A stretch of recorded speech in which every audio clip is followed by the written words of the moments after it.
Barangay Love Stories.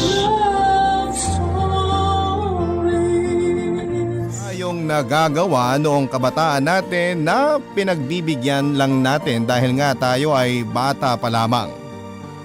Pero ang hindi natin alam, ang mga kasalanang ito sa nakaraan ay nagkakaroon ng bunga na maaaring sumira sa ating kasalukuyan. Ikaw kapuso, may isang bagay ka bang pinagsisihan sa nakaraan na sana'y hindi mo na lamang ginawa noon? Dear Papa Dudut, tawagin niyo na lamang po ako sa pangalang Reginald, isang IT specialist mula sa Malabon. Ako ang panganay sa 3 magkakapatid. Retired teacher ang ina, samantalang government employee naman ang ama. Sa edad na 35 ay ramdam ko na po ang pressure, lalo na pagdating sa pagkakaroon ko ng sariling pamilya. Tuwing may class reunion ay laging tinatanong sa akin kung sino ang nakatuluyan o kung may asawa na ba ako. At sa mga family gathering ay paulit-ulit akong hinahanapan ng nobya. Ang iba nga ay akala nila ay may sarili na akong pamilya. At minsan ay nakakasawa na rin pong sumagot ng paulit-ulit, kaya ang ginagawa ko na lamang ay umiiwas sa mga ganong klase ng gathering. Papa Dudut, siguro ay may invisible ako na balat sa puwet dahil simula nung tumanda ako ay naging mailap na sa akin ang love life. Kung meron man ay lagi naman akong minamalas dahil palagi akong iniiwanan. May mga naging girlfriend din ako the past years, pero ni isa sa kanila ay walang sumeryoso sa akin. Lagi po akong gino-ghost.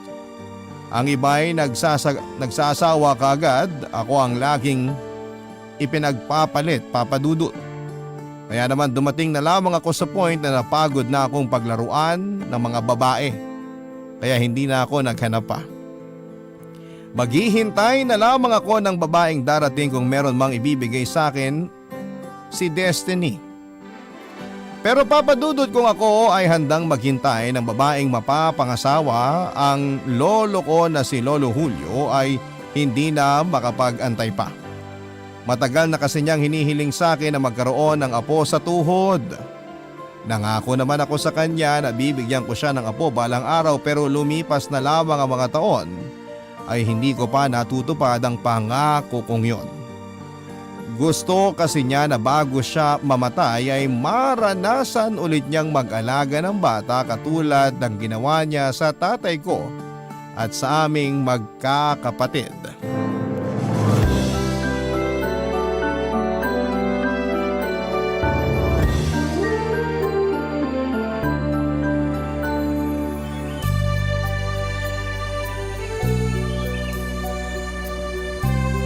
Olo, anong ginagawa niyo rito sa beranda? Nagbibilang ng mga magkasintahang dumadaan. Ha? Bakit naman? Wala na akong ibang magawa eh.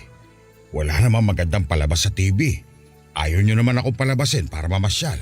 Kaya eto, inaaliw ko na lang ang sarili ko. Kung may inaalagaan lang sana akong apo, sana may ginagawa ko ngayon. Ay nako, Lo. Yan na naman tayo eh. Kailan mo ba kasi planong magkaroon ng pamilya? Ay, pakiabot ka yung lighter sa tabi mo. Magsisindi ka na naman? Alam niyo namang hindi maganda sa kalusugan ng sigarilyo eh. Alam mo Reginald, 20 anyos pa lang ako, nagsisindi na ako. Palagi niyo sinasabi sa akin na kamamatay ang sigarilyo, pero heto ko ngayon. 85 anyos na pero malakas pa rin naman. Kahit na po. Huwag mong pinapalitan ang usapan. Kailan mo nga planong bumuo ng sariling pamilya? Hindi ko pa po alam eh. Mag-iipon muna siguro ako. Ilang taong ka na ba? 35 po. 35 ka na pala eh. Wala ka pa bang ipon? Wala pa po eh. Daming gastusin sa panahon ngayon. Hindi tulad sa panahon nyo noon. Ngayon sobrang mahal na ng bilihin pati mga bayarin. Hindi na nga makatarungan eh. Wala ka na ng pamilya. Sarili mo na nga lang ang binubuhay mo. Tapos wala ka pang ipon. Maluho tong apo nyo eh. Hindi kaya nirarason mo lang yan? Baka naman… Lo, hindi po ako bakla kung yan man ang iniisip nyo ha. Mailap lang po talaga sa akin ang pag-ibig ngayon. Bakit naman mailap? Hindi ko po alam eh. Ang hirap na makahanap ng maayos na love life ngayon. Ang siste kasi ngayon, kung gaano kadali pumasok sa relasyon, ganun din kabilis natatapos. Baka naman mahina ka lang talaga dumiskarte. Ako pa mahina dumiskarte. Alam nyo lo, hindi nyo na itatanong pero habulin po ako nung bata pa ako. Nung bata ka. Kasi ang gusto ng mga kabataan, yung mga bad boy. Yung mga katulad sa napapanood nila sa TV. Pero kapag tumanda na sila, iba na ang hanap nila. Gusto na nila ng maayos na lalaki. Yung mature mag-isip, yung maaasahan. Baka naman hanggang ngayon umaasal bata ka pa rin. Kaya wala kang nahahanap na matinong karelasyon. Kaya nga rin po ako hirap makahanap kasi yun nga rin po ang gusto ko. Yung relasyong stable, hindi yung panandalian lang. Gusto ko, kapag nagka-girlfriend ako, yung pang matagalan na. Alam mo ako, 25 lang ako nung nakilala ko ang lola mo. Hindi ko nga inaasahan noon na siya na makakasama ko hanggang sa pagtanda ko. Bakit nyo naman po nasabi yan? Kagaya nga ng nabanggit mong salita, panandalian lang sana ang gusto kong relasyon kay Sonia. Pero nabuntis ko siya. Nagpakasal kami at bumuo ng sariling pamilya. Hindi naman kita minamadali na magkaroon ng pamilya Pero hindi na ako bata. Bilang na lang ang mga araw ko. Nyo rin pala yung pressure na nararamdaman ko ngayon kasi pinagdaanan nyo rin pala yung sitwasyon ko ngayon. Oo naman. At balang araw, maiintindihan mo rin ang sitwasyon ko ngayon kapag ikay tumanda na rin. Sa totoo lang, Papa Dudut, ay nakapagbitaw lamang ako ng pangako sa lolo ko dahil gusto ko lamang noong makawala sa usapan ng pag-aasawa. Pero simula noon ay palagi na niya akong tinatanong tungkol dito. Kung sana ganun lang kadali ibigay ang hinihiling niya, ay matagal ko nang ginawa yon, Papa Dudut. Pero ang katotohanan, una ay kailangan ko munang maghanap ng babaeng mamahalin ko at mamahalin ako. Pangalawa ay kailangan ko pang siguraduhin siya na talaga ang magiging ina ng mga anak ko. Kailangan kong makipagkilala, manligaw, magpakasal at magkaanak. Isa itong napakahabang proseso na tiyak akong aabutin pa ng napakahabang panahon. At hindi ako sigurado kung maaabutan pa ba ng lolo ko ang araw na yon, Papa Dudut.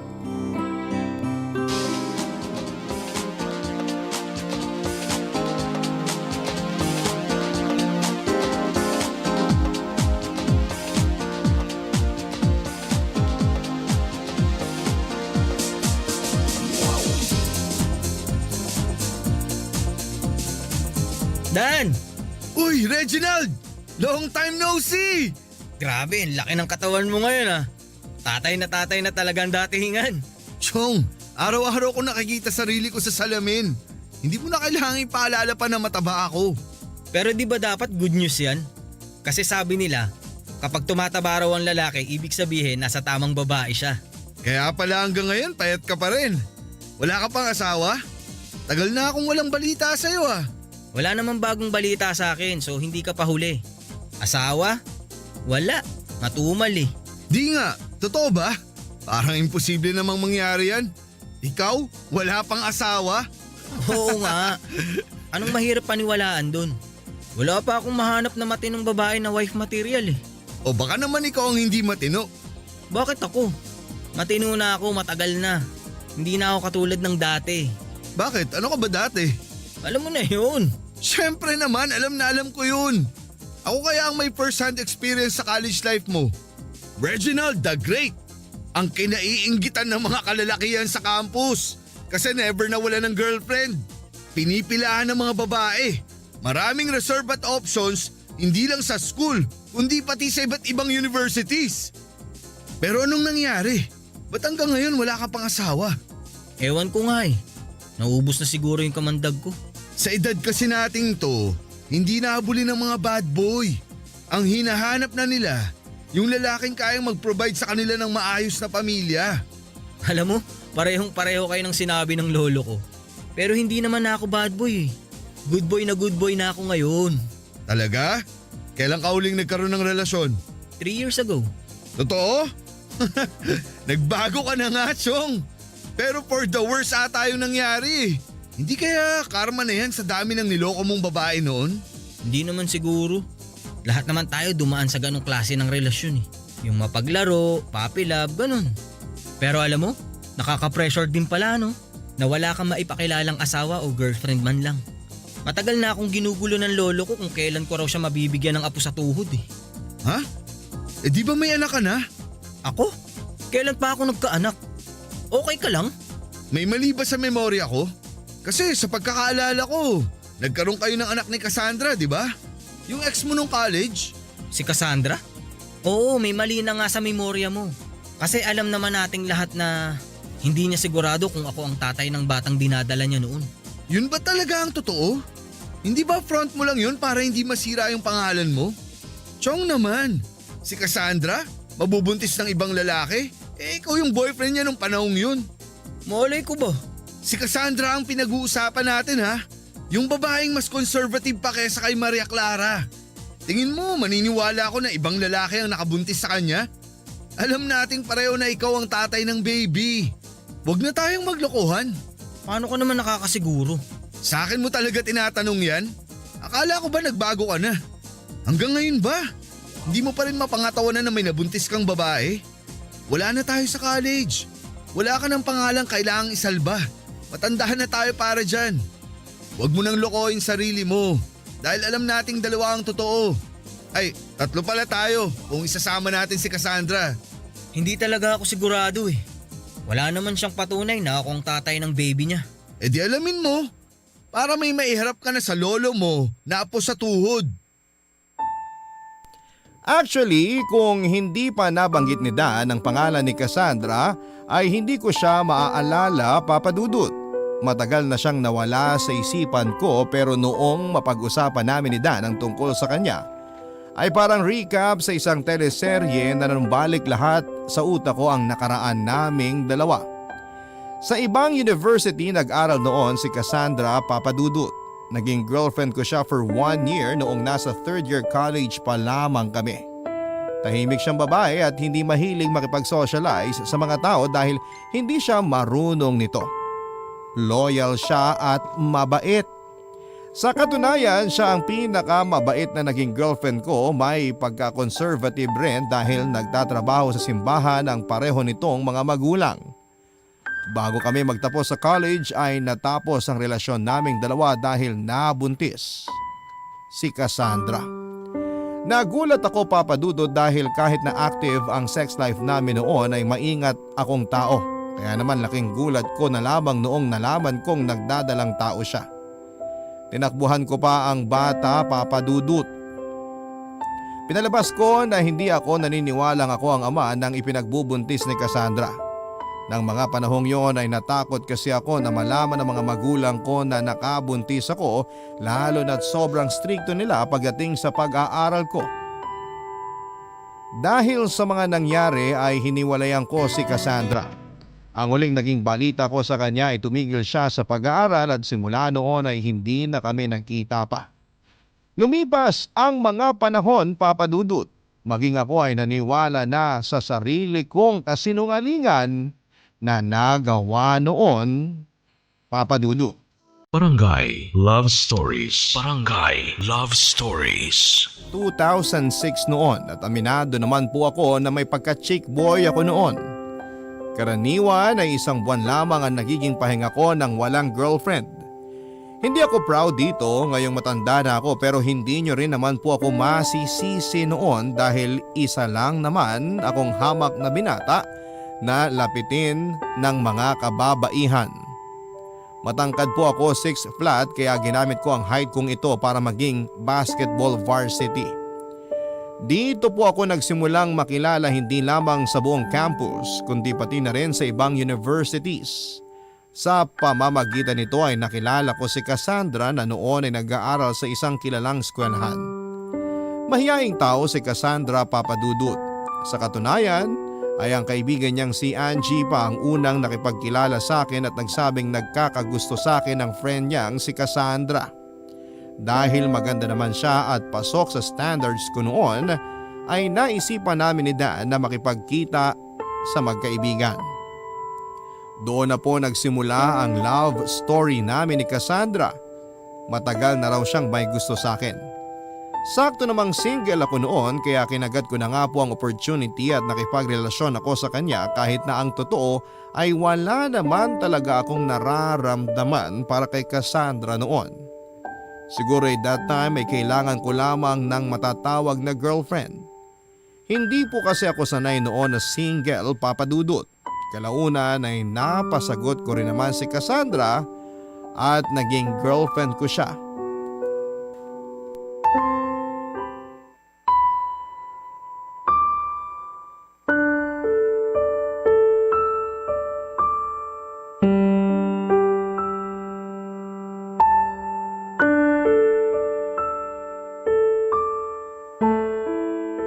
Chong, totoo ba yung nabalitaan ko? May girlfriend ka na ulit? Oo, meron na ulit. Sino? Huwag mong sabihin si Cassandra. Siya nga. Eh di ba sabi mo wala kang nararamdaman sa kanya? Wala nga. Pero type ko yung ganda niya eh. Pwede na yun. Kahit hindi mo siya mahal? Mahal naman niya ako eh. Yun ang mahalaga. Ibang klase ka rin. Basta lang may matawag na girlfriend no? Lalagnatin ka ba kapag wala kang syota? Alam mo naman, kailangan nating alagaan yung reputasyon natin. Wow! Proud ka sa pagiging chick boy mo? O bakit? Ibig lang sabihin nun magandang lalaki ako. Paano naman si Cassandra? Paglalaruan mo lang siya. Bakit mo naman nasabing paglalaroan ko siya? Kasi katawan lang ang habol mo sa kanya. Tama naman, di ba? Sa'yo na mismo nang galing na hindi mo siya mahal. Chong, kaibigan mo ako. Pero hindi ko ito-tolerate yung ginagawa mo. Hindi ko naman siya paglalaruan. Oo, tama ka. Siguro sa ngayon katawan lang ang gusto ko sa kanya. Pero matututunan ko rin naman siguro siyang mahalin kapag nakilala ko na siya, di ba? Ang tanong, willing ka bang matuto? Oo naman. Bakit parang sobra-sobra naman ang concern mo kay Cassandra? Hindi ako concerned kay Cassandra. Concerned ako sa ginagawa mo. No offense pero puro babae ang mga kapatid ko. At ayoko silang mapasok sa sitwasyon ngayon ni Cassandra. Ayoko matulad sila sa kanya. Kaya kung kaya kong bawasan ng mga lalaking manluloko sa mundo, gagawin ko. Ang lala naman ang tingin mo sa akin. Hindi naman ako manluloko Maniwala ka, hindi ko siya paglalaruan, promise. Ginagawa mo na nga ngayon Hindi ka naman kasi agad-agad mapapamahal sa tao. It takes time, sabi nga nila. Ikaw ba? Nung niligawan mo girlfriend mo, mahal mo na siya agad? Oo, kaya natin nililigawan ng isang babae dahil gusto natin sila maging girlfriend. Bakit natin sila gusto maging girlfriend? Kasi mahal natin sila. Ganun lang kasimple yun. Ikaw naman parang di ka lalaki. Alam mo naman yung pangangailangan natin Bahala ka dyan, matanda ka na. Sakit mo sa ulo. Bata pa ako. Bata pa tayo. Kaya pagbigyan mo na ako. Kailangan ang buhay ini-enjoy lang natin. Saka na yung pagsaseryoso kapag matanda na tayo. Panigurado ako, pagsisisihan mo rin tong mga ginagawa mo balang araw. Hayaan mo na, matagal pa naman yun. Tara na nga, late na tayo sa klase. Pero aminin mo, maganda si Cassandra, di ba? Oo, maganda nga. Super conservative naman. Good luck na lang sa'yo kung makuha mo ang gusto mo sa kanya. Ako pa ba? Tagal mo na akong kaibigan. Wala ka pa rin bang bilib sa akin? Bilib na bilib nga ako sa'yo Pero mas bibilib ako sa'yo kapag nagseryoso ka. Hayaan mo na sa matatanda yung pangangaral na binibigay mo sa akin ngayon. Kaibigan kita kaya suportahan mo na lang ako. Ikaw kasi nagseryoso ka kaagad sa pag-ibig Hindi ba boring relasyon nyo? Hindi, kasi masaya ako. Masaya kaming dalawa ng girlfriend ko. Eh di congrats kung ganun. Sana nga siya na ang mapangasawa at makatuluyan mo habang buhay. Sana nga. Ano palang susunod na klase natin? Ayan, puro ka kasi babae. Ano nga? Rizal! Wag na kaya tayong pumasok. Minor lang naman yun Eh di wag kang pumasok. Idadamay mo pa ako.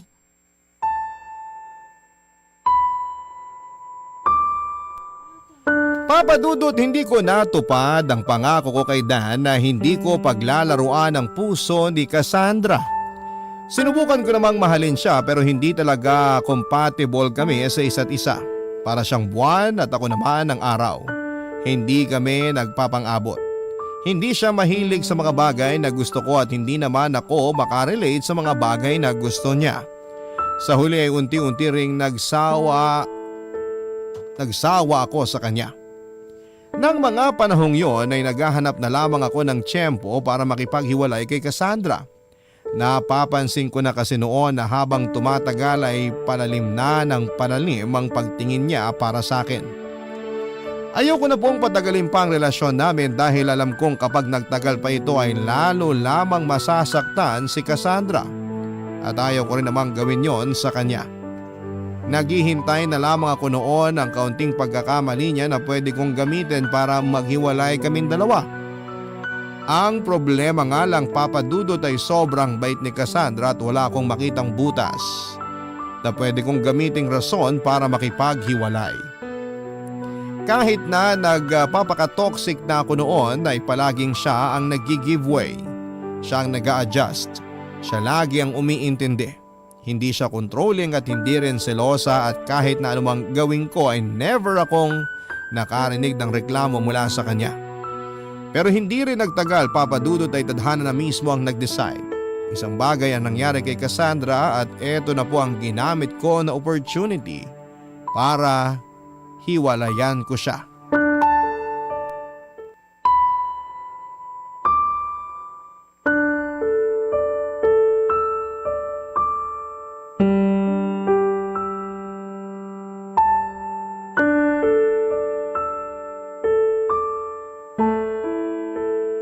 Buntis ako.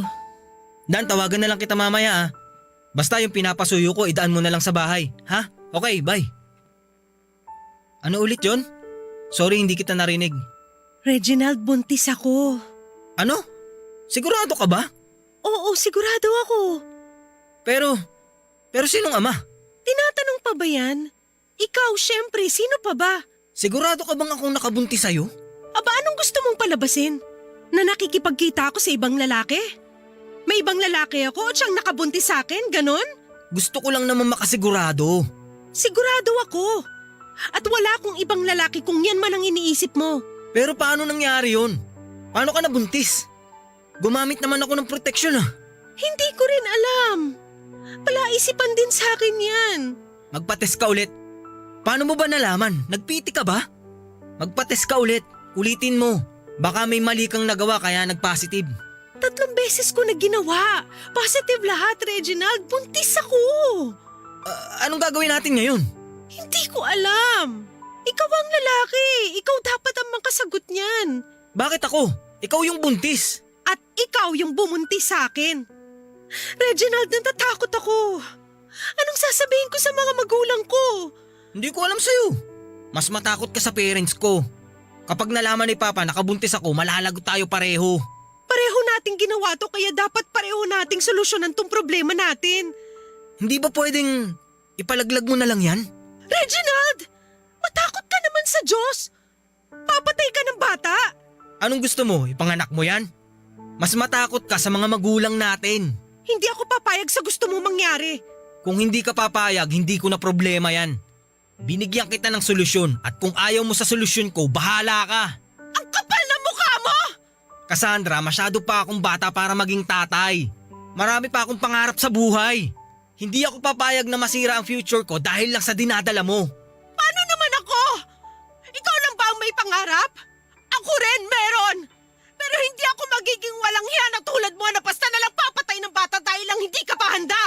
Bakit ako yung pinapalabas mong masama? Hindi nga ako sigurado kung akong ama ng dinadala mo eh.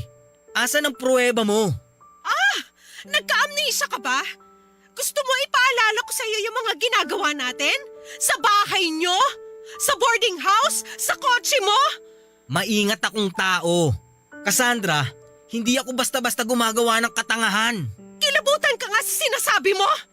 Ano preba ba gusto mo? DNA test? Alam mo ba kung gaano kamahal ang DNA test? May pera ka ba para dyan? Hanggat hindi mo napapatunayan na ako nakabuntis sa'yo, hindi ko aakuin yan. Sana hindi na lang kita nakilala! Sana hindi na lang kita nagustuhan! Sana hindi na lang kita minahal! Ang kapal ng mukha mong paratangan ako ng ganyan! Ikaw ang ama nito! Wala nang iba! Malis ka na nga! Baka di ako makapagpigil, patulan kita. Bumalik ka na lang kung sigurado kung ako ang nakabuntis sa'yo.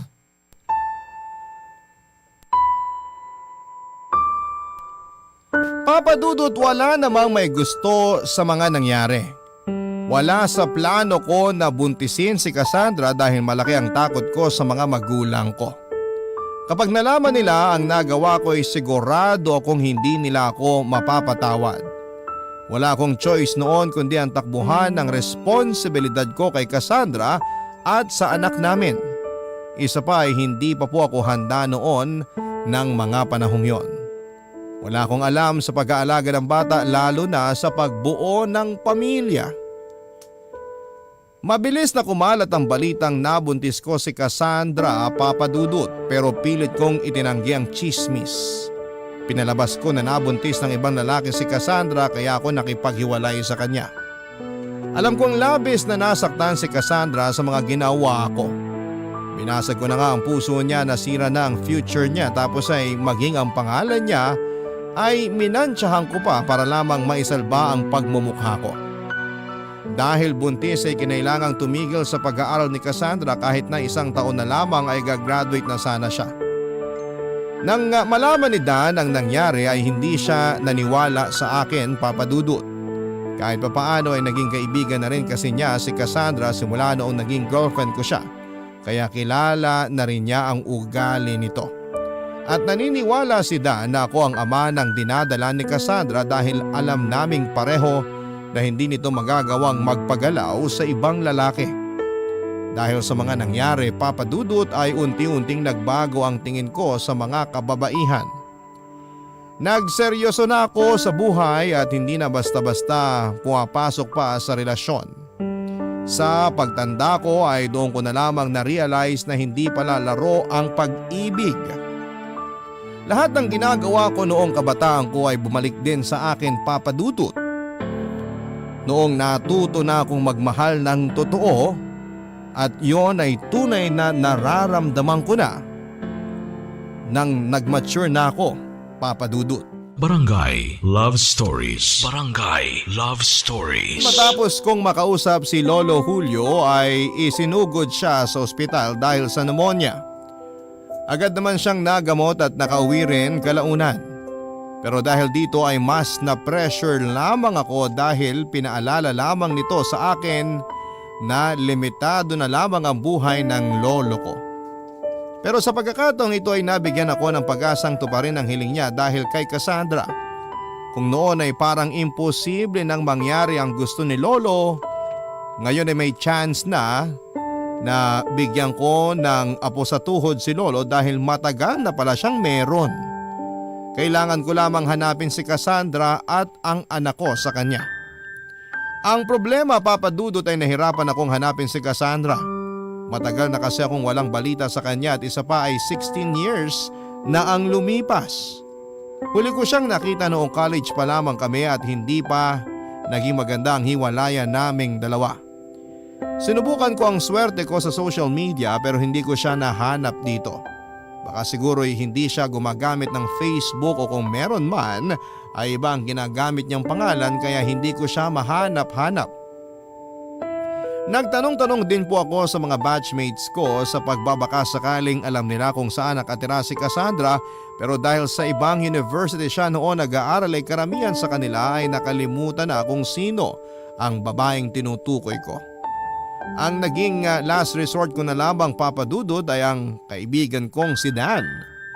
Sa kanya ko humingi ng tulong para mahanap ko ang anak ko sa dati kong girlfriend.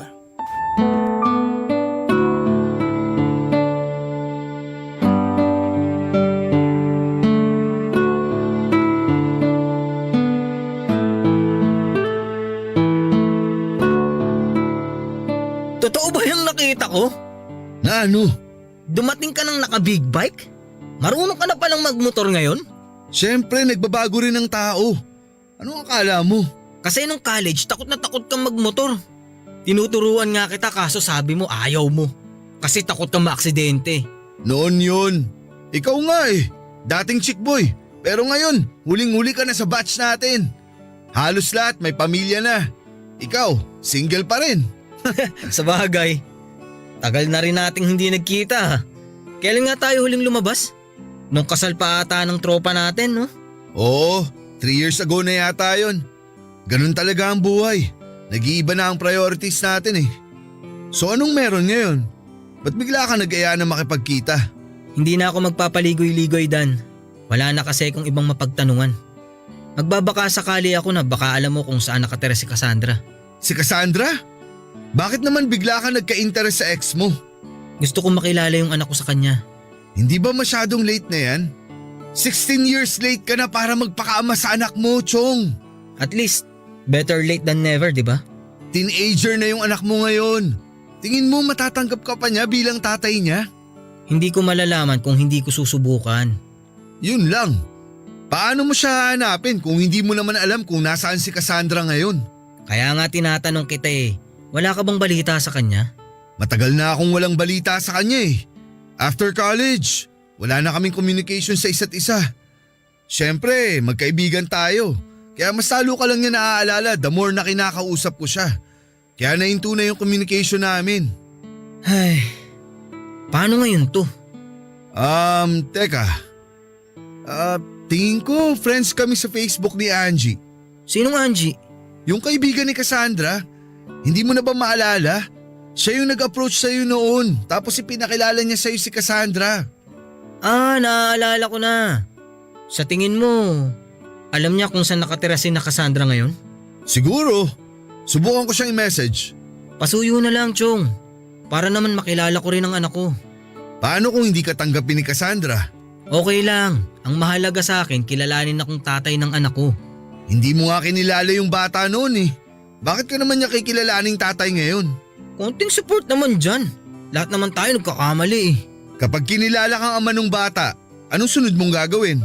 Siyempre ipapakilala ko siya sa pamilya ko. Lalo na kay Lolo na matagal na naghahanap ng apo sa tuhod. Yun pala ang rason. Kala ko naman interesado ka talaga sa anak mo. Lolo mo lang pala ang dahilan. Siyempre kasama na dun ang kagustuhan kong makilala ang anak ko. Okay, sabi mo eh. Totoo nga. Ano namang tingin mo sa akin? Hindi naman ako ganun kasamang tao tulad ng iniisip mo. Wala naman akong sinasabi ah. Pero paano naman kung may sarili ng pamilya si Cassandra? Paano mo haharapin yung asawa niya kung sakali? Hindi ko naman sila guguluhin eh. Hindi ko pakikialaman ang buhay ni Cassandra. Ang goal ko lang talaga yung anak ko sa kanya. Real talk lang ha. Mahirap makuha yung gusto mo, Chong. Pero sige, tutulungan kita. Lahat naman ng tao deserve ang second chance, so sana makabawi ka sa anak mo kung sakali. At sana rin maging maganda ang kalabasan ng pinaplano mo. Maraming salamat, Chong ha.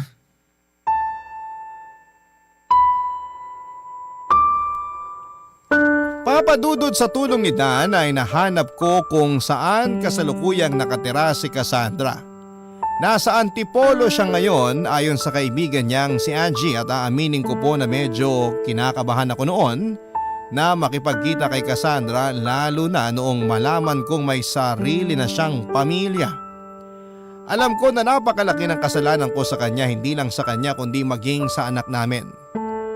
Sa parehong pagkakataon ay may kaunting excitement na rin po akong naramdaman dahil sa wakas ay may chance na akong makita ang anak ko.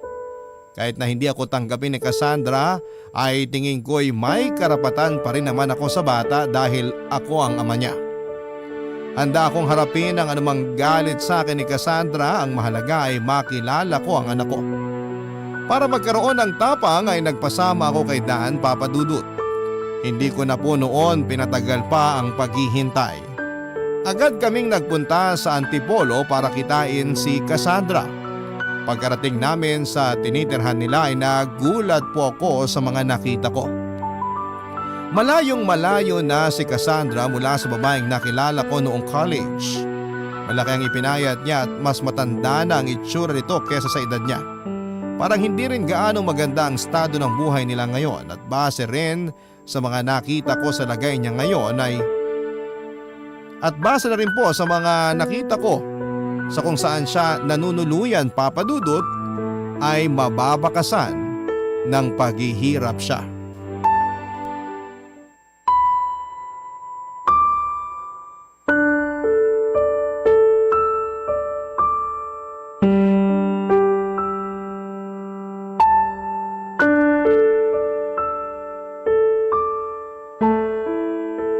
Cassandra!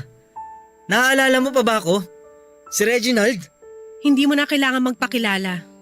Kilalang kilala kita. Buti naman. Kamusta ka na? Kasama ko pala si Dan. Naalala mo pa ba siya? Kaso hindi na siya bumaba ng sasakyan. Anong ginagawa mo rito? Hinanap talaga kita kasi gusto kitang makausap. Kung alam mo lang kung sino-sinong taong nilapitan ko para malaman ko kung saan ka nakatira ngayon. Mabuti na lang. Ano pang pag-uusapan natin? Meron pa ba tayong dapat pag-usapan? Gusto kong makita yung anak natin. Anak? Kailan pa tayo nagkaroon ng anak? Nung college, di ba? Hindi mo na ba naaalala? May anak ka ba? Kasi sa pagkakaalala ko, hindi ikaw ang tatay ng batang dinadala ko nun eh. Ikaw mismo ang nagsabi, di ba? Sa bibig mo mismo nang galing na hindi ikaw ang nakabuntis sa akin nun. Alam kong sobrang laki ng kasalanan ko sa'yo. Maling-mali yung ginawa ko sa'yo noon. Pinagsisisihan ko na yun, Cassandra. Sana naman mapatawad mo ko. Dininay mo kami.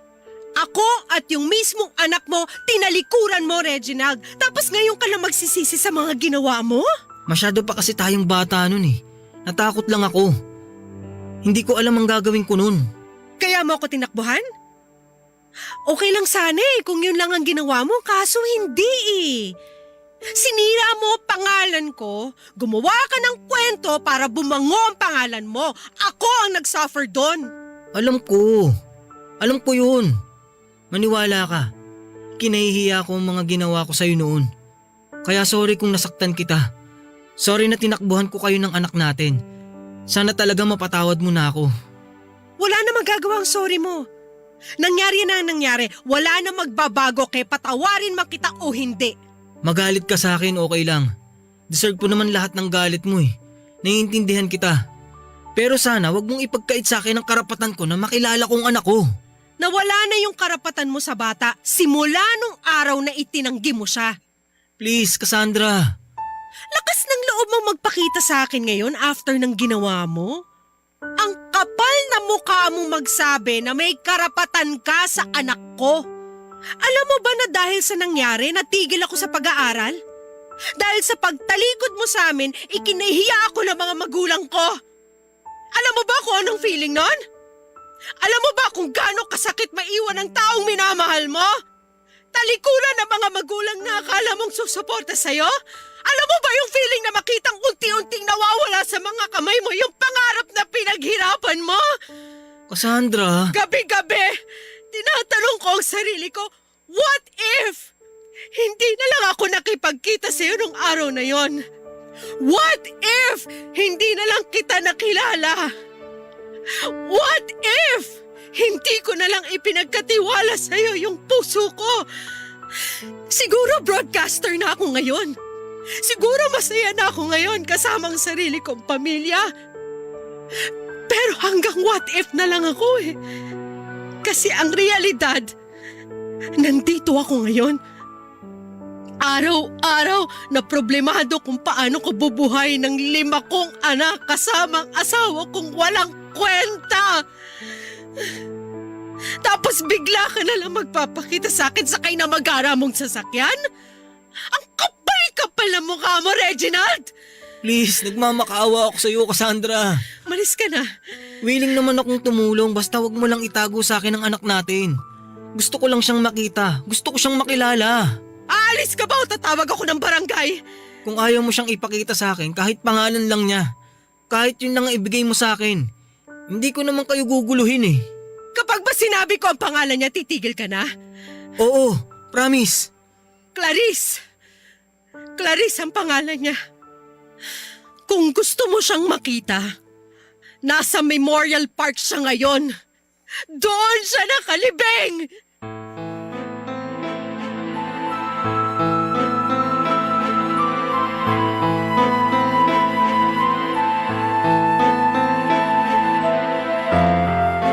Ang araw na yun na po ang huli naming pagkikita ni Cassandra, Papa Dudut. Nalaman ko na lamang sa kaibigan niyang si Angie ang katotohanan ng minsang makausap ko siya sa chat. 3 days pagkatapos ipanganak ni Cassandra ang baby namin ay agad po itong binawian ng buhay. Matapos daw kasing mapalayas si Cassandra sa bahay nila ay nagsimula daw siyang magpakita ng simptomas ng depression. Sobrang lungkot niya noon at stress dahil sa mga nangyari at sinisi raw niya ang bata sa puntong nagawa niya ang isang bagay na hindi niya kayang gawin noon. Sinubukan po niyang ipalaglag ang baby namin, Papa Dudut, pero malakas ang kapit ng bata. Yun nga lang po ay nagkaroon po ito ng komplikasyon matapos siyang maipanganak kaya hindi rin po siya nagtagal. Sising-sisi ako, Papa Dudut, sa mga kamaliang nagawa ko noong kabataan ko.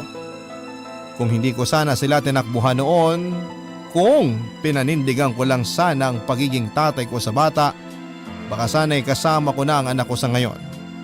Sana hindi ganoon ang naging takbo ng buhay ni Cassandra. Kaso tulad ng sabi ng dati kong nobya, ay hanggang puro sana na lamang kami dahil nangyari na ang mga nangyari. Papa Dudut, sa sumunod na taon ay namatay na rin po ang lolo ko nang hindi ko natutupad ang pangako ko sa kanya. Dumating ang blessing sa akin noong hindi pa ako handa, pero ngayong handa na ako ay saka naman ako pinagkaitan. Siguro ay eto na po ang karma ko sa mga kasalanan na nagawa ko sa aking nakaraan. Hindi ko po inakala na ang mga maling desisyon ko 16 years ago ay babalikan ako sa present time. Sa ngayon ay nananatili pa rin po akong single at hindi ko pa nakikilala ang babaeng iaharap ko sa altar. Pero sa totoo lang po ay hindi naman po ako nagmamadali. Handa ako maghintay sa second chance na ipagkakaloob sa akin na magkaroon ng anak at sariling pamilya. Hanggang dito na lamang po ang aking kwento, Papa Dudut. Patuloy po akong umaasa na sana balang araw ay mapatawad din po ako ni Cassandra at dalangin ko'y makamit niya ang mga pangarap niya para sa sarili niya. At maraming salamat po and God bless po sa inyong lahat. Ang inyo pong kapuso at kabarangay forever, Reginald. Barangay Love Stories.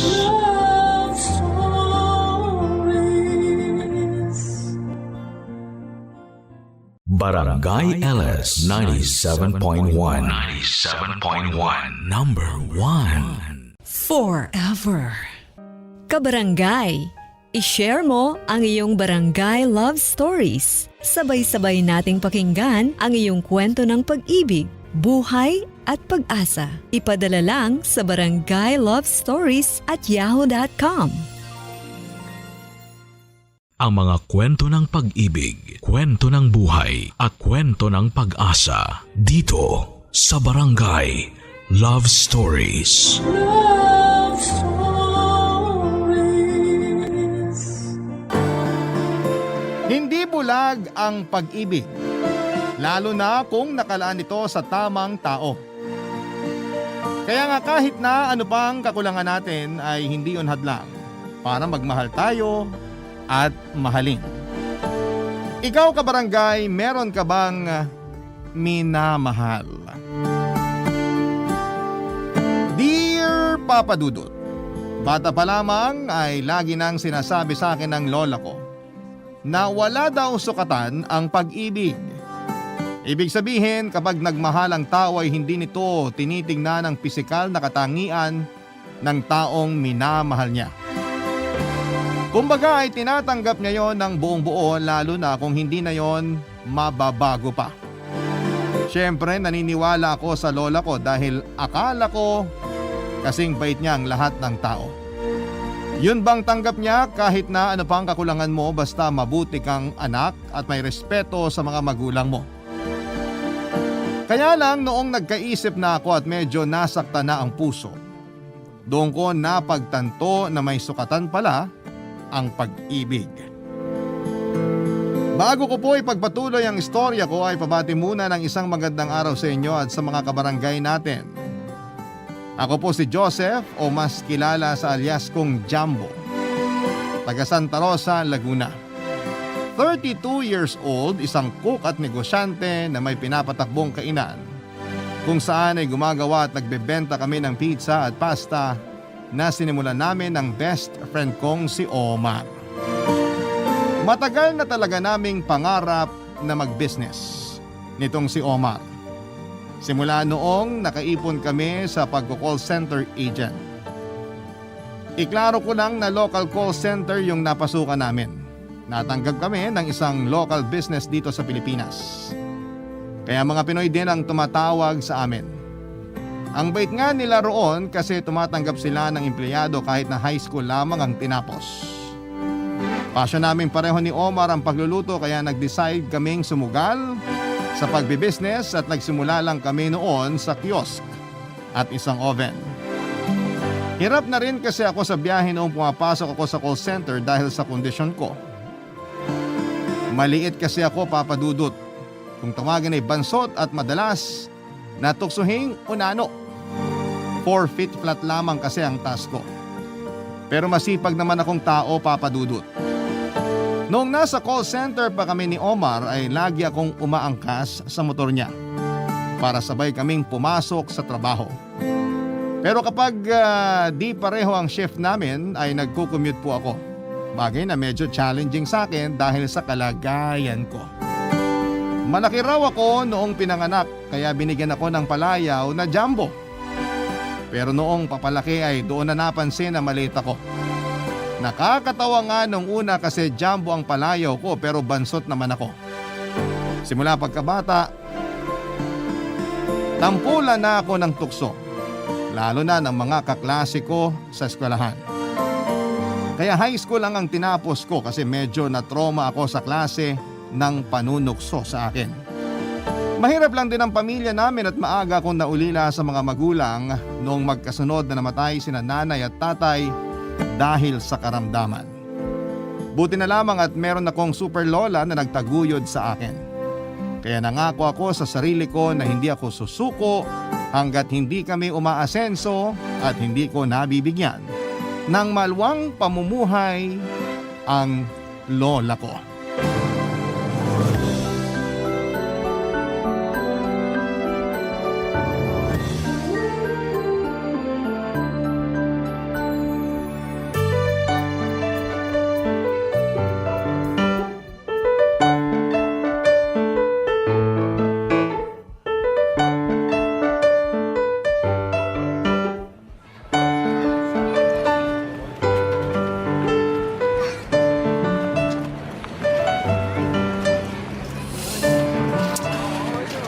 Tumal naman ang pizza natin ngayon.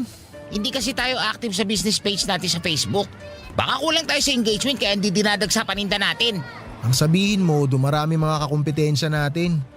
Kailangan talaga natin mag-imbento ng bagong flavor na pasisikatin para naman maengganyo na bumili sa atin yung mga tao.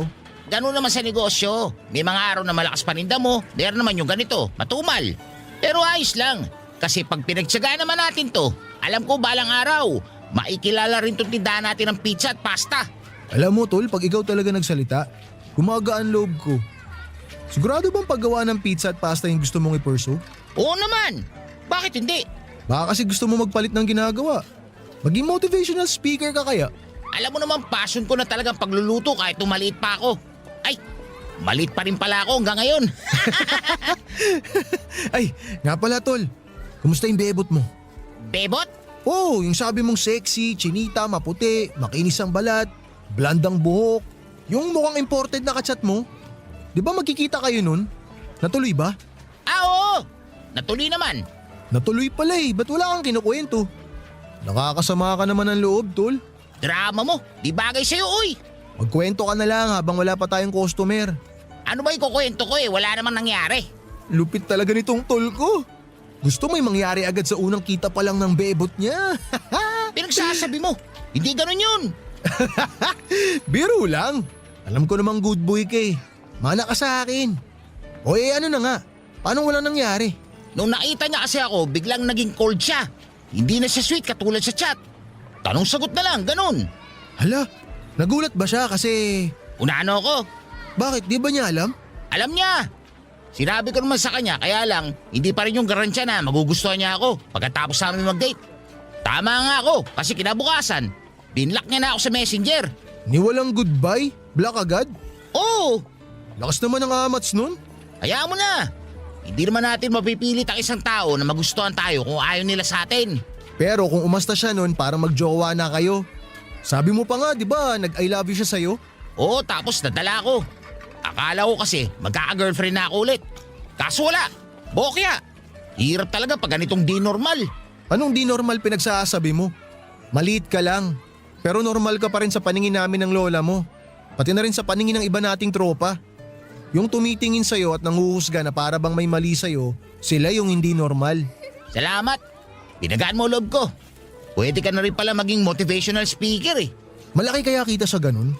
Kasi kung oo, sige, papatusin ko na. Sira, kailangan kita rito sa negosyo natin. Ay, may naisip ako tol. Ano yun? Pansin ko kasi parang kulelat lagi yung love life mo pag ikaw ang dumidiskarte. Kaya, hayaan mo ako na maging kupido mo. Ako napapana sa noo ng babaeng magkakagusto sa'yo. Pwede ba Omar, tigilan mo ako? Ikaw pa didiskarte para sa akin eh. Wala ka nga rin jowa. Ay nako tol, kung ayaw mong maniwala na kaya ko, problema mo na yun. Basta, sisiguraduhin kong makikilala mo na yung babaeng magpapatibok sa puso mo. Yung babaeng mamahalin ka na parang ikaw na lang yung natitirang lalaki sa buong mundo. Aga-aga mo naman magpantasya. Oh, mukhang may customer na tayo. Buti pa, magtrabaho na lang tayo. Bago pa ugat ko sa noo yung tumibok dahil sa kalokohan mo. Bahala ka. Basta sureball ako na magkakajowa ka na.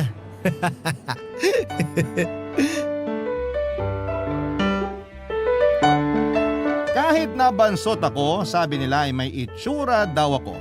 Kaya naman meron din akong mga naging girlfriend, Papa Dudut. Kaya lang, 1 buwan lang ang pinakamatagal kong relasyon kasi madalas ay pineperahan lang ako. Nakakatawa nga na hindi naman ako mayaman pero gusto nila akong perahan. Medyo kasalanan ko rin siguro. Sobrang insecure ko kasi sa kabuang pisikal ng itsura ko. May itsura nga ako pero bansot ako at ipit ang boses ko. Kaya kung anong kakulangan ko sa pisikal na katangian, binabawi ko sa pagbibigay ng regalo. Doon ako sinamantala ng mga nakarelasyon ko. Bigay todo naman ako sa pagbibigay sa kanila ng kung ano-ano. Pero sa huli, magigising din sila at matatauhan. Kalaunan ako ang iiwanan. Kaya Papa Dudut, tinanim ko na lamang sa isipan ko na hindi na talaga ako magkaka-love life at tanggap ko yon. Tulad ng marami ay pangarap ko rin na magkaroon ng sariling pamilya. Pero pahirapan talaga ang humanap ng babaeng tatanggap sa pisikal na itsura ko. Kaya nga hindi na ako umasa sa sinabi ni Omar na mag-aalakupido siya para magka-girlfriend na ako. Hinayaan ko na lamang siya sa plano niya at kunwari akong sumang-ayon. Sa isip ko ay baka bored lamang yung kaibigan ko pero laking gulat ko nang sabihin niya sa akin may gusto raw makipag-blind date sa akin. Since blind date, wala kaming ideya sa itsura ng isa't isa. Umasa na lamang ako na hindi siya magulat o mandiri kapag nakita na niya ako. Sa totoo lang, ayoko na talagang sumipot sa date na yon pero mapilit itong si Omar. Kaya sabi ko sa sarili ko, sige, pagbibigyan ko na lamang. Aaminin ko na medyo na-excite ako ng konti kasi noon na lamang ulit ako makikipag-date. Kaya nga hinanap ko kaagad at plinansya yung paborito kong damit at pagkatapos ay nagpapogi ng husto. Para naman magmukha akong katanggap-tanggap sa mata ng makakadate ko. Noong gabi ng date namin, kabado ako nang ihatid ni Omar sa restaurant kung saan kami magkikita ng babae na nagngangalang Pilar.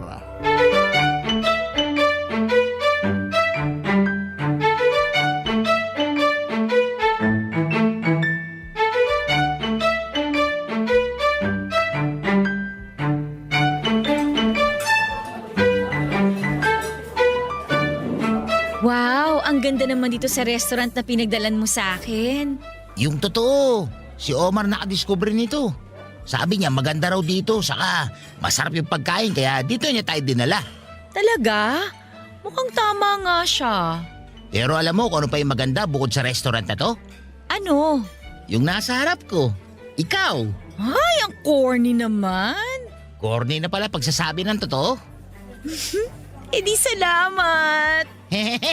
Wala eh, nagagandahan talaga ako sa'yo. Huwag mo na akong binubola dyan. Sige ka, baka maniwala ako. Maniwala ka lang. Pagkakita ko nga sa'yo kanina, para ako naging estatwa. Di ako nakagalaw. Ganon? Oo! Baka sabihin mo na naman na corny ako ha. Hindi na. Hindi ko nasasabihin corny ka. Sa totoo lang, nagugwapuhan ako sa'yo. Naku, salamat. Pinaghandaan ko talaga ng gusto tong pagkikita natin. Kahit na nung una, hindi ako naniniwala kay Omar na mahahanapan niya ako ng kadate. Hala, bakit naman hindi ka naniwala? Inuhusgahan kasi nila kagad ako. Saka, sino ba naman gusto makadate yung unano na katulad ko? Ako, gusto ko.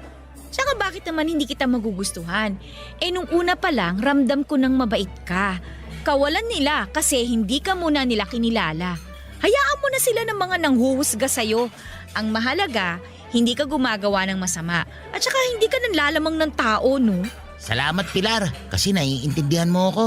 Oo naman, walang kaso yun. Ano ka ba? Ano nga palang pinagkakaabalahan mo sa buhay? Pinapatakbo mo yung tindahan ng pizza at pasta ni Omar. Magkasosyo kami at kami rin yung gumagawa ng pizza at nagluluto ng mga paninda namin. Wow, nakakabilib naman. Business-minded pala kayo. Matagal na namin pangarap yung negosyo namin na yun. Kaso syempre, may mga araw na malakas. Meron ding matumal, pero ayos lang naman. Ganon talaga ang negosyo, parang sugal. Sabi ko nga kay Omar, tsagain lang namin hanggang lumago at umasenso yung negosyo. Ang lakas ng fighting spirit mo. Tsaka gusto ko yung pagiging positibo mo. Kahit maliit ako, matapang naman ako. Wala naman sa tangkad ang katapangan. Pero masaya ako na buo yung loob mo.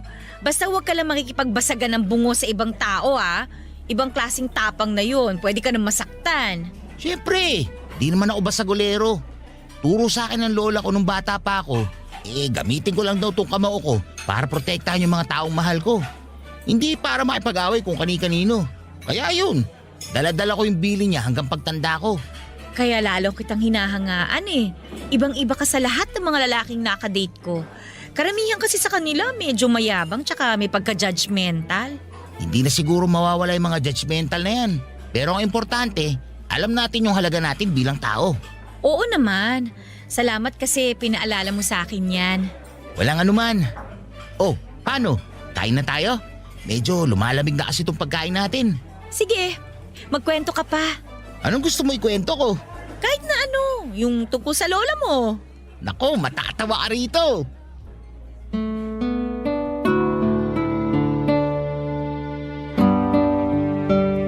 Aminado akong nagulat ako nang makita ko si Pilar. 4 feet 4 inches ang height niya. Mataas lang siya sa akin ng 4 na pulgada. Oo, Papa Dudut. Pareho kaming maliit ni Pilar. Pero bukod sa pagkagulat ay hindi ko rin napigilan ang sarili kong mamangha sa angkin niyang kagandahan. Para siyang diyosa na nahulog mula sa langit. Pagpasok niya sa resto at nang magtama nga ang mga mata namin ay sinalubong niya agad ako ng matamis niyang ngiti dahilan para matunaw sa labis na kagalakan ng puso ko. Ewan ko ba, para akong nanigas ng sandali at naging tuon. Bukod sa magandang mukha ni Pilar ay masarap din siyang kausap. Talagang Pilipina rin ang datingan niya na hindi makabasag ng pinggan. Pero sa totoo lang, kahit na nakaka-starstruck ang ganda niya ay mabait si Pilar at komportable akong kasama siya. Hindi ko kailangang magpanggap. Yung bang hindi ko kailangang magkunwari na ibang tawa ko para lamang magustuhan niya. Nag-uumapaw sa tuwa ang puso ko nang sabihin niya na hinahangaan niya ako ng husto nung kinuwento ko kung ano ang pinagkakaabalahan ko. Masasabi ko na nag-enjoy ako sa date naming yon at pagkatapos ay umasa ako na masusundan pa yon. Papa Dudut, bago matapos nga ang date namin ay hindi ko na pinalagpas pa ang pagkakataon na hingin ng number ni Pilar, Papa Dudut. Barangay Love Stories. Barangay Love Stories. Matapos kong hingin ng number ni Pilar ay nagsimula na nga kaming magpalitan ng text message. At aminin kong hindi maalis ang ngiti sa mga labi ko sa tuwing lumilitaw ang pangalan niya sa cellphone ko. Para akong teenager kong kiligin at hindi ngayon nakaligtas sa matinik na mata ni Omar. Lagi niya akong inaasar at tinatanong kung ano na ang balita sa amin ni Pilar. Noong sinabi ko na mabuting magkaibigan lamang kami ay hindi naniwala ang loko. Pinagpilitan pa rin niya na digahan ko na si Pilar, lalo na noong aminin kong may feelings na ako para sa kanya, Papa Dudut. Kakilala ni Omar yung panganay na kapatid ni Pilar. Yon ang naging ugnayan nilang dalawa. Minsang naikwento ng kapatid ni Pilar kay Omar na hanapan daw nila ito ng manliligaw. Doon na nga ako sinet up ng blind date ni Omar kay Pilar. Sa totoo lang, Papa Dudut, ay hindi naman mahirap magustuhan si Pilar. Bukod sa magaganda niyang katangian ay ramdam ko yung sincerity niya. At hindi nagbago ang tingin at paghanga niya sa akin simula noong araw na makilala ko siya. Kaya nga hindi na ako nagpatumpik-tumpik pa nang makumpirma ko sa sarili ko na mahal ko na siya. Agad ako nagtapat ng damdamin kay Pilar at sinuklian din niya ng parehong pagtingin yon. At nang simulan ko na siyang ligawan, sinabi niya sa akin na gusto raw muna akong makilala ng nanay niya.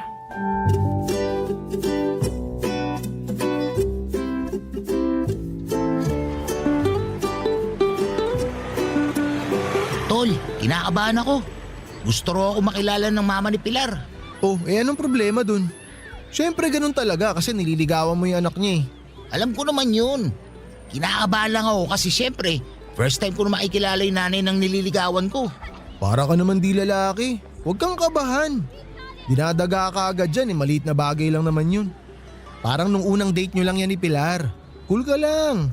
Madaling sabihin, mahirap gawin. Tol, bilis mo naman panghinaan ng loob eh. Kung ako sa'yo, imbis na kabahan ako, paghahandaan ko na yung pagkikita namin ng future mother-in-law ko. Paghahandaan ko naman talaga yun. Ayoko mapahiya si Pilar pag pinakilala niya na ako sa mama niya. Pero kasi... Kasi ano? Paano kung kahit ginawa ko ng lahat hindi pa niya ako magustuhan para sa anak niya? Bakit naman di ka niya magugustuhan? Kasi Kasi ganito lang ako. Ha? Anong ganyan ka lang? Kasi unano lang ako. Hoy, hindi ka unano. Maliit ka, oo. Pero ano ngayon? Di ka namang kriminal. Wala ka namang tinatapakang tao. Ang bait mo ang apo sa lola mo eh. Nagsisimba ka tuwing linggo. May pinagkakakitaan kang negosyo. At higit sa lahat, mahal mo si Pilar. Kaya bakit hindi ka niya magugustuhan dahil lang sa pagiging bansot mo? Naisip ko lang naman. Saka, hindi mo ko masisisi kung bumababa kumpiyansa ko sa sarili. Sana talaga hindi na lang ako pinanganak na ganito. Kaya siguro maagang nawala mga magulang ko kasi sumpa ako sa kanila. Lo, sino naman nagsabi sa iyo niyan? Yung mga nabubuli sa akin nung nag-aaral pa ako. Sila yung mga sumpa at salot sa lipunan. Kasi naturingan nag-aaral pero mga ugaling balatuba. Nako, kung nandun lang ako, bibigyan ko sila ng leksyon eh. Yung leksyon na hindi nila makakalimutan sa tanan ng buhay nila. Hayaan mo na. Matagal na naman yun. Bigla ko lang naalala. Kung ako sa'yo, tol, kalimutan mo na yung mga ganyang bagay. Hindi ka sumpa sa mga magulang mo. Maaga lang talaga silang kinuha kasi nagkasakit sila. Tsaka huwag ka na masyadong mag-overthink. Nagustuhan ka nga ni Pilar eh. Yung nanay pa kaya niya. Sigurado ako na magkakasundo kayo nun. Sana nga kasi seryoso naman ako sa panliligaw sa anak niya. Mahal na mahal ko kaya si Pilar. Alam ko. Nakakaumay na nga kayo minsan eh. Wow! Ikaw pa may ganang maumay eh. Ikaw nga nagpakilala sa amin sa isa't isa. Biro lang naman na nauumay ako sa inyo. Ay, totoo pala. Lalo na kapag sweet-sweetan kayong dalawa. Sus! Sabihin mo, inggit ka lang sa amin. Kamusta na ba yung babaeng nililigawan mo? Sabi mo, mapapasagot mo na siya ngayong buwan. Ayun, nililigawan ko pa rin. Pero parang tagilid ako. Kasi may isang naniligaw sa kanya eh. Tas mukhang mas type niya yun. Di na siya madalas mag-reply sa mga chat ko tapos medyo cold na rin siya sa akin. Pumayag magpaligaw sa'yo tapos tumanggap din ng ibang manliligaw. Tagilid ka nga dyan. Tigilan mo na yan. Di ka niyang gusto. Awit naman, tol. Sakit mo magsalita. Real talk lang. Hanap ka na lang ng iba. Baka lalo ka lang masaktan dyan. Sa bagay, tama ka. Bounce na ako. Baka di talaga ako para sa mga Pinay. Baka para talaga ako sa mga AFAM. Subukan mo. Wala namang masama. Ang problema ko lang, tol, tong ilong ko eh. Baka magdugo ka ka-English. Sira, hindi yan. O siya, balik na tayo sa trabaho habang iniisip ko diskarte ko sa pagkikita namin ng mama ni Pilar. Sinong hindi kakabahan first time kong may pakilala sa nanay ng nililigawan ko. Alam ko sa sarili ko na kailangan ko yung paghandaan ng husto. Mabuti na lamang at suportado ko ni Omar at halos hindi na nga siya magkanda-ugaga sa pagpapayo sa akin ng mga dapat at hindi dapat gawin sakaling nandun ako sa bahay nila Pilar. Tinandaan ko lahat ng yon at naghanda pa ako ng husto mula sa gupit ng buhok hanggang sa damit na susuotin ko para mas ma-impress ko ang nanay ni Pilar, Papa Dudut.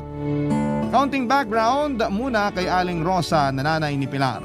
Single mother siya na nagtaguyod ng 3 anak at may pagka-istrikta, lalo na kay Pilar. Sobrang mapanuri si Aling Rosa pagdating sa mga manliligaw ng anak niya. Pero alam ni Pilar na mahal lang siya ng nanay niya at gusto lang siya nitong protektahan. Ayaw kasi ng mama niya na masaktan siya ng kahit na sinong lalaki. Sa bagay, overprotective rin naman sa akin ang lola ko kaya naintindihan ko ang mama ni Pilar. Saka sa isipan ko ay baka mas madali kay Aling Rosa na tanggapin ako bilang manliligaw ni Pilar dahil bukod sa mahal ko ang anak niya ay pareho pa kami na maliit. Hindi nagtagal ay dumating na yung gabi na pupunta ako kina Pilar para makilala ang nanay niya. Tinext lamang niya sa akin ang address ng bahay nila at inihatid pa nga ako roon ni Omar gamit ang motor niya. Gayak na gayak ako at nilagyan ko pa ng wax ang buhok ko para mas maging maayos. Oo nga pala Papa Dudut, meron din akong dalang mga rosas para kay Pilar at sa nanay niya. Ang gumulat sa akin noong pagkakataong yon, allergic pala sa rosas si Aling Rosa. Nagsimulang magtaray ang nanay ni Pilar dahil na-trigger ng dala kong rosas ang allergy niya. Hindi tuloy magkanda-ugaga si Pilar sa paghingi ng paumanhin sa akin dahil nakalimutan niyang sabihin ang tungkol sa bagay na yon.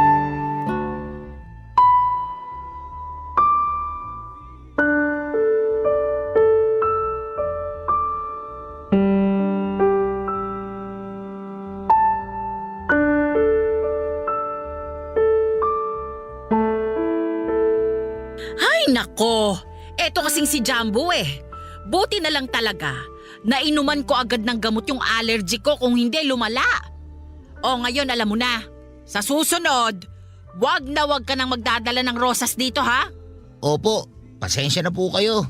Ma, wala pong kasalanan si Jumbo. Hindi niya alam kasi hindi ko po nasabi sa kanya. Ay kahit na! Akala ba nitong manliligaw mo ay makukuha niya ang loob ko porke may dala siyang bulaklak? Pwes, diyan ka nagkakamali. Hindi mo ako madadala sa ganon. Naiintindihan mo? Ma, please naman tigilan niyo na si Jumbo. Sinasabi ko lang para matandaan niya. Nang hindi niya naulitin pa.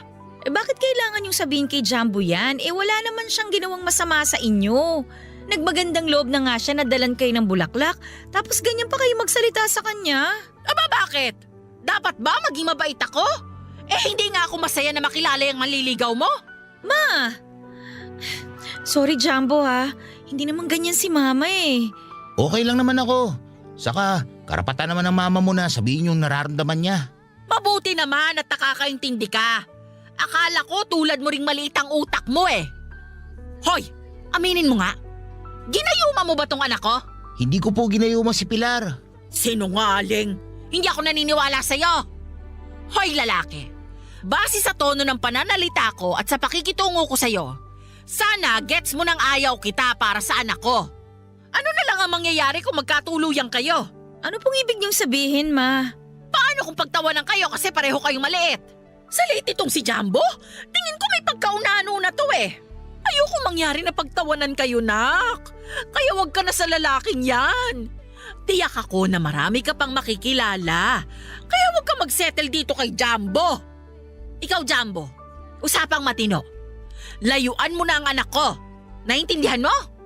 Ilalagay mo lang siya sa matinding kahihiyan kapag nagpatuloy pa ang relasyon ninyo. Wala naman po ako masamang intensyon sa anak nyo. Mahal ko po si Pilar. Tigilan mo na nga ipagmamahal na yan.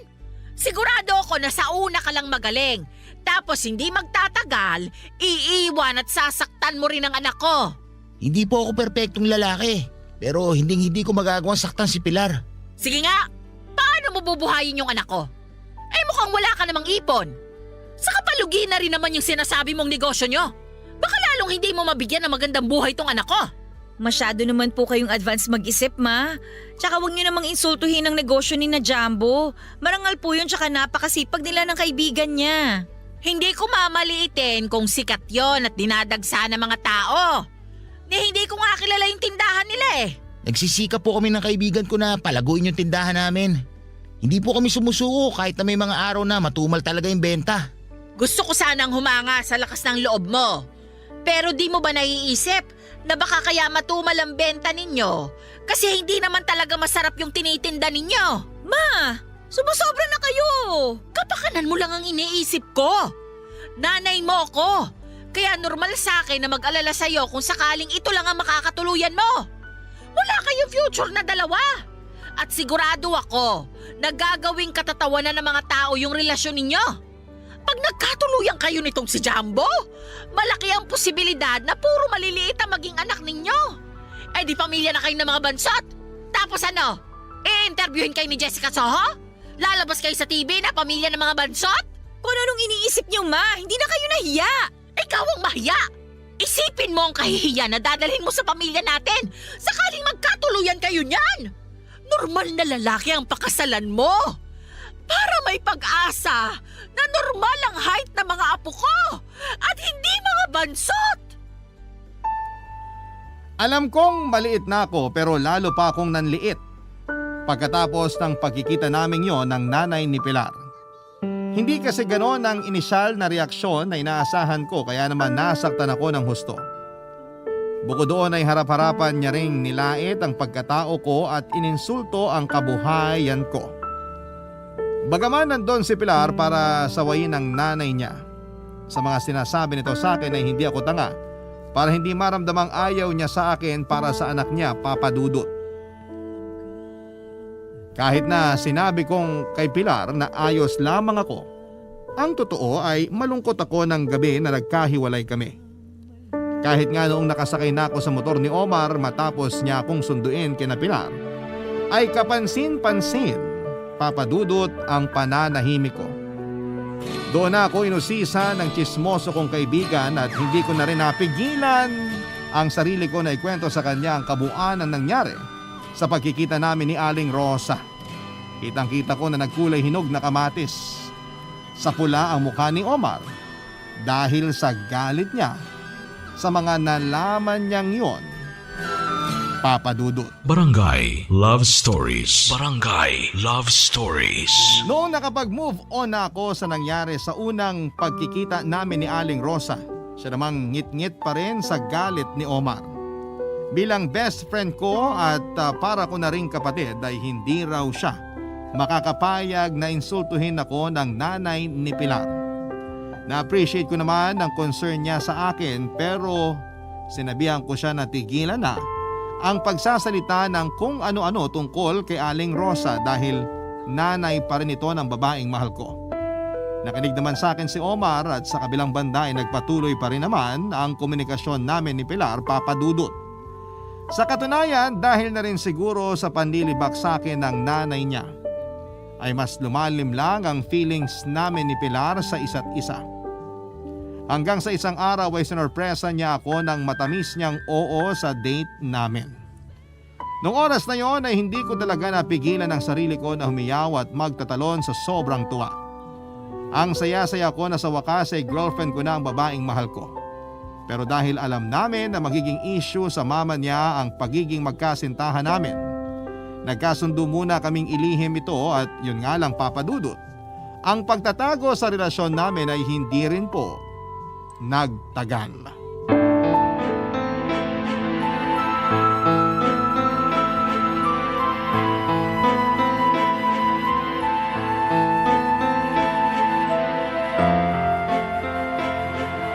Ano ka mo? Nabuntis ka ng unanong yan? Hindi ka na ba talaga nag-iisip, Pilar? Nagmamahalan po kami ni Jumbo at nasa tamang edad na naman kami, ma. Hindi namin inaasahan na ganito kabilis ako mabubuntis pero handa na kaming bumuo ng pamilya. Ano sinabi mo? Nahihibang ka na ba? Magpapaalam po ako sa inyo. Lilipat na po ako kay na Jumbo. Iiwan mo na ako para sumama sa bansot na yan? Nagmamahalan kami at magkakaanak na po kami. Kasalanan mo talaga to, Jumbo. Wala kang respeto. Nakuha mo pa talagang buntisin yung anak ko. Pasensya na po kayo. Pero nakahanda naman po akong panagutan si Pilar. Hindi ko po siya pababayaan. Lalo na yung magiging anak namin. Hindi ako naniniwala sa'yo. Baka mapahamak yung anak ko pag magkasama na kayo. Wala pong mangyayaring masama kay Pilar. Aalagaan ko po siya at mamahalin. Diyan kayo magaling. Sasabihin ninyong aalagaan ninyo, mamahalin ninyo. Pero sa huli, iiwan nyo rin lang kaming mga babae. Ganyan na ganyan ang ginawa sa akin ng walang hiya kong mister. Kaya ayun, pinalayas ko. Binigay ko na dun sa kabit niya. Pagsama sila sa impyerno. Ma, hindi naman po lahat ng lalaki katulad ni Papa. Kaya hindi niyo po kailangang husgahan si Jumbo. Wala pa rin akong tiwala sa kanya. Galit din ako sa'yo. Kasi sa dinami-rami ng normal na lalaking may kursunada sa'yo, sa kanya ka pa nagpabuntis. Cum laude ka pa naman ng kolehiyo. Pero parang kinalawang na yung kukote mo. Sumusobra na po kayo sa mga pinagsasabi niyo, Ma. Totoo at tama lahat ng mga sinabi ko. Hindi na po kasi gawain na nag-aalalang nanay ang mga ginagawa at sinasabi niyo sa akin eh. Masyado kayong galit na galit kay Jumbo. Wala naman siyang ginagawa sa inyo ah. Kung galit kayo kay Papa dahil sa pangangaliwa niya, sa kanya lang po kayo magalit. Huwag kayo mandamay ng ibang tao. Tsaka kung totoong concern kayo sa kapakanan ko, dapat may tiwala kayo sa mga desisyon ko. Maraming beses ko na pong sinabi sa inyo na mahal ko si Jumbo at may tiwala ako sa kanya. Napakabastos mo! Kung sagot-sagutin mo ako, parang hindi mo ako nanay ah! Sumusobra na po kasi kayo eh. Tsaka kayo po yung unang nambastos kay Jumbo. Pati ako dinamay nyo. Kung tawagin nyo siyang unano, parang wala kayong anak na maliit din. Kung totoong gusto nyo akong protektahan at kung talagang mahal ninyo ako, hindi kayo manlalait ng ibang tao dahil lang sa itsura nila. Kahit anong sabihin mo, hindi ako papayag na sumama ka sa bansot na yan! Hindi nyo po ako mapipigilan, Ma. Nasa tamang edad na ako magdesisyon para sa sarili ko. Ah, ganon? Talagang nagmamataas ka sa akin? Hala, sige! Tingnan natin kung hindi mo pagsisihan yung desisyon mong yan! Mas pagsisisihan ko kung mananatili ako sa pamamahay na to kasama kayo. Ibang tao na kayo, Ma. Hindi ko na kayo kilala. Punong-puno na kayo ng galit. Tara na, Jumbo. Umalis na tayo rito. Pilar, sandali. Hindi ka ba nabibigla sa mga desisyon mo? Sigurado ka ba talaga? Oo naman.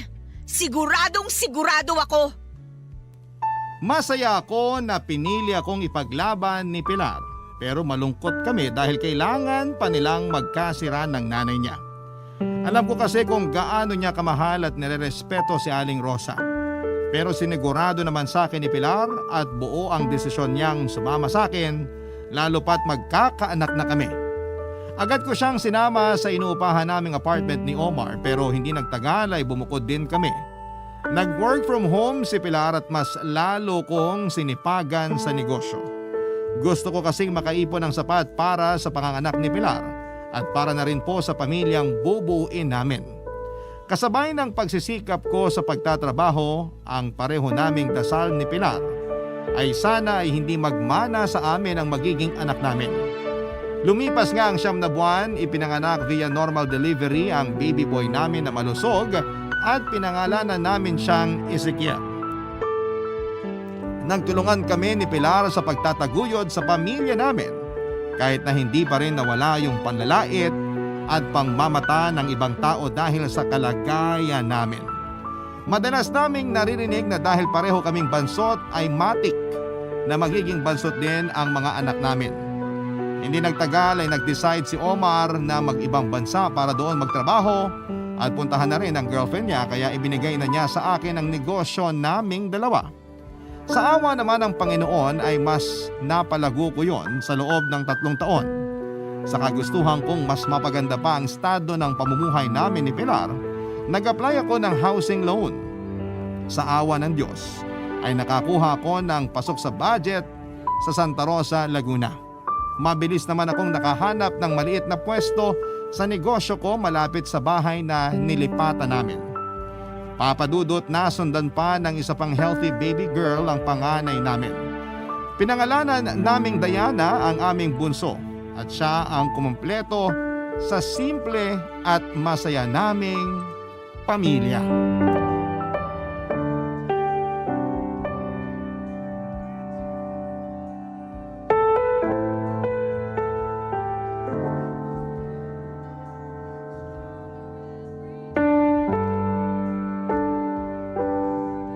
Grabe, Jumbo.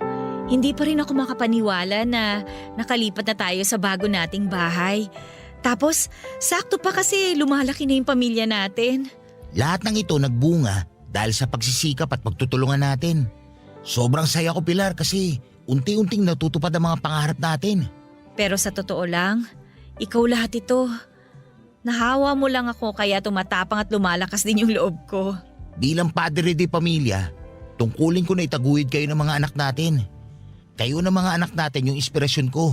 Kaya lalo ako nagsusumikap at nagpapatuloy sa buhay. Salamat kasi pinagkatiwalaan mo ako. Salamat din kasi hinayaan mo ako maging tatay sa mga anak natin. Akala ko hanggang sa paggawa ng pizza at pagluluto na lang ng pasta yung papel ko sa mundo eh. Mas lalo yung binigyan ng kahulugan yung buhay ko.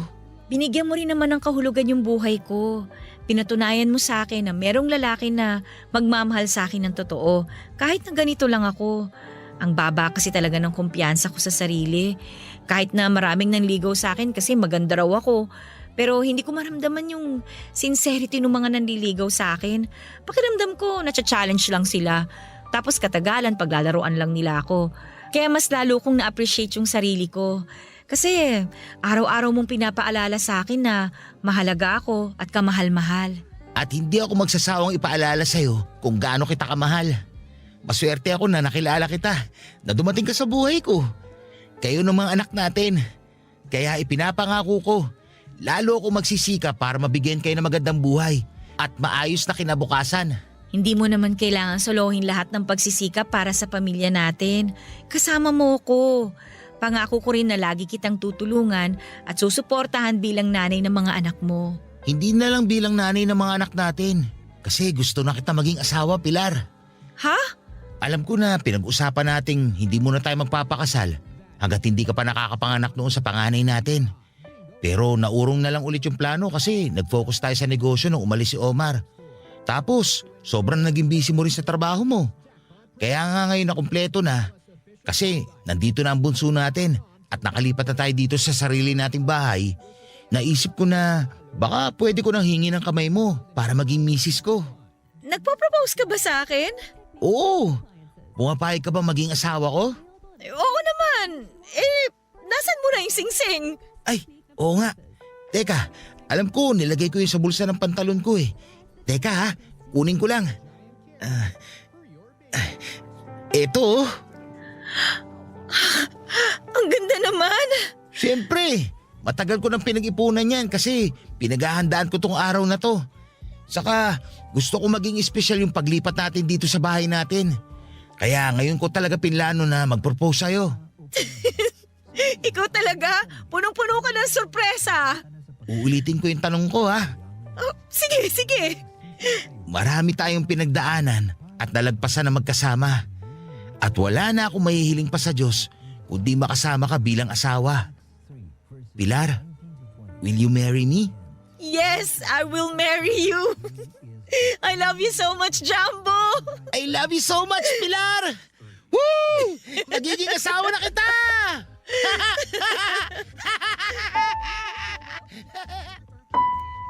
Papa Dudut, simple lang ang naging kasal namin ni Pilar pero kasama namin doon ang pinakamahalagang tao sa buhay namin. Ang lola ko na unti-unti ko na ring napapaayos ang bahay. Dumalo rin ang best friend kong si Omar na umuwi pa ng Pilipinas kasama ang pamilya niya para saksihan ang espesyal na araw namin ni Pilar. Sa side naman ni Pilar ay yung dalawa niyang nakakatandang kapatid na noong una pa lamang ay boto na sa akin at hindi rin naman pinalagpas yun ng nanay niyang si Aling Rosa. Unti-unti na-realize ni Aling Rosa na totoo ang pagmamahal ko sa anak niya at nakahanda akong gawin ang makakaya ko para mabigyan ng maginhawang buhay ang pamilya namin ni Pilar. At nakita niya yon kaya naman natanggap na niya ako. Nagkapatawaran na rin sila ng misis ko at napatawad ko na rin naman siya, Papa Dudut. Sa kasalukuyan ay masaya at pinagpapala ang pamilya namin ni Pilar. Ngayong lumalaki na ang mga anak namin ay hindi nakikita ng mga ito ng sinyales ng pagiging punggok o pagiging bansot. Nawa ay lumaki sila ng malusog at may normal na mga height. Hanggang ngayon ay tuloy ang negosyo kong pizza at pasta. Medyo mas lumakas siya kaysa noong nasa Quezon City kami. Tuloy pa rin naming hinuhulugan ng misis ko ang kinuha naming bahay dito sa Laguna at pareho naming tinutupad ni Pilar ang pangako namin sa altar at sa harap ng Diyos na mamahalin namin ang isa't isa sa hirap at sa ginhawa, sa sakit at sa kalusugan, sa lungkot at sa ligaya ngayon at magpakailanman. Maraming salamat po Papa Dudut sakaling mapili po ninyong i-area ang love story namin ni Pilar sa programa ninyong Barangay Love Stories. Pareho rin kasi kaming avid listener ng Barangay LS 97.1. Sana kahit paano ay may na-inspire kami ng mga kabarangay natin sa espesyal na kwento ng aming pag-ibig, buhay at pag-asa. Na kahit pinanganak kaming maliit, napakalaki naman ng pagmamahal na kaya naming ibigay. God bless po sa inyo and more power. Ang inyong forever kapuso at kabarangay, Jumbo. Nagustuhan ng iyong napakinggan? Ituloy yan via live stream sa www.gmanetwork.com/radio. Barangay LS 97.1 forever.